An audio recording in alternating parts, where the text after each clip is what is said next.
Okay, Justin, so here's his analysis that I wanted to show you, that I talked about in my message last night.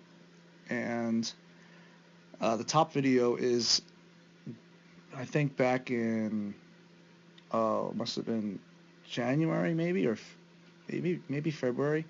Bottom video is May 14th, and I'm going to start him up here at handbrake. So notice here at the top video, back in January, look at how early he broke his hands, how high he broke his hands down here. He's much more relaxed. He breaks his hands lower, which actually benefits him later, so that he can get the arm up against the hip and get some counter rotation. The elbow pulling and supporting more hip and shoulder separation. So I'm going to move him out a little bit more. Again, this is what was big struggle was opening up the knee and turning the foot.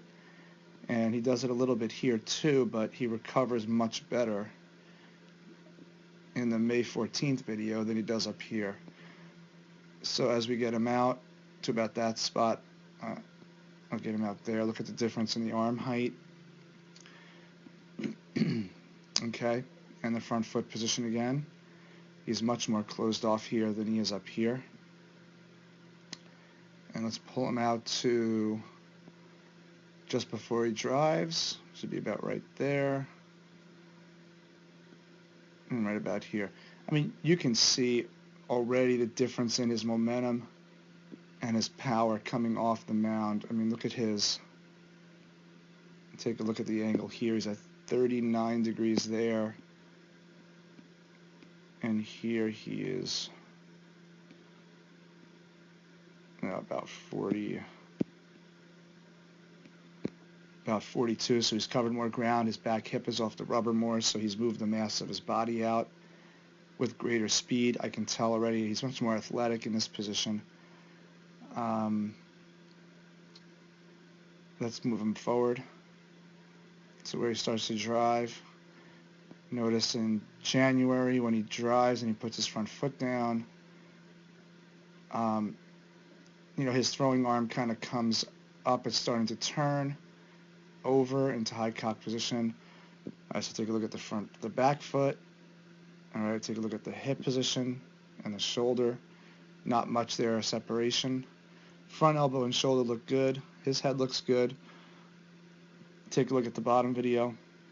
Look at the speed he's coming out with. Look at the extension that he's going to get here and here. And again, his hip is much further off the mound, so he'll get out. Look at how his front foot travels. It actually gains ground. It doesn't just drop.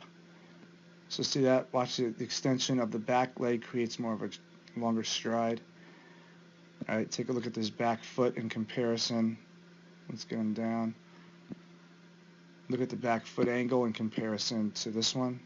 Look at where his toe is. Look at where his heel is. Look where his heel is. Okay, good indication down here that he's got a lot of leg drive.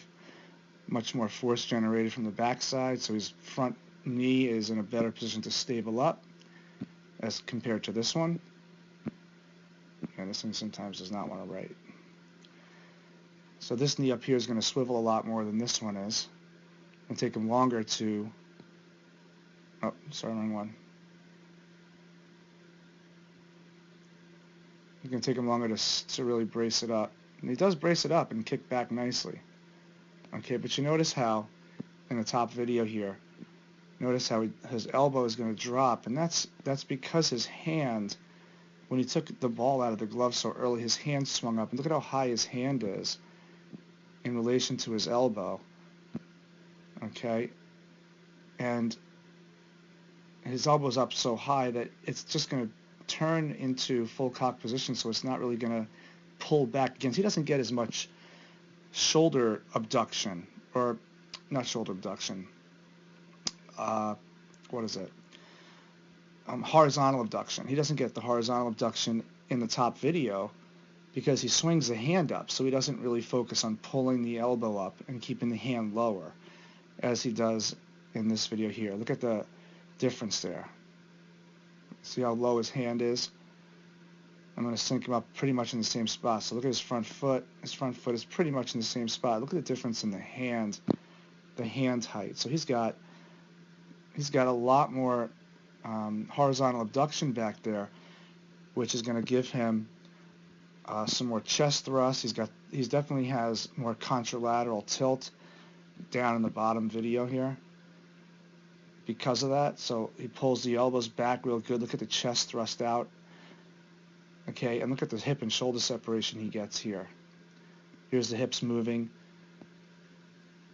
Up here, the hips really aren't moving yet. He's already put down, and he doesn't really have any shoulder separation. So in the top video, the elbow's just going to drop a little bit, and it's going to cast in front of his face because he doesn't have the power. He's not driving with his back leg as much, so the forces and the energy just is not there. He's just kind of drifting off the mound. It's a big difference when you're exploding your legs and then the upper body reacts. The hips actually lift when you get up, when you drive hard off the back foot and you land solidly on your front leg. Good strong front leg lifts the hips a little bit. So if you notice that even in the bottom video, you see his back hip here, his front hip, it's higher than his back hip. And that's because he was able to generate more forces from the back leg and the front leg. But in this video, when he puts down, it almost looks like his back hip is either the same height or even just a bit higher than his front hip. And that's the opposite of what you want. So the bottom video is outstanding. All right, so he'll now cast his arm out in front because he just doesn't have the same. See the elbow come out in front. Let's put him at full external rotation. Take a look at the bottom video here. Watch his chest push out. Okay, and what's great about it is that because his right arm does not drop because he got the hand up later, watch how his shoulder abducts. Let's put him into full external rotation. And look at the difference here in the trunk tilt. That's 68, 55. So it's a big difference there, right?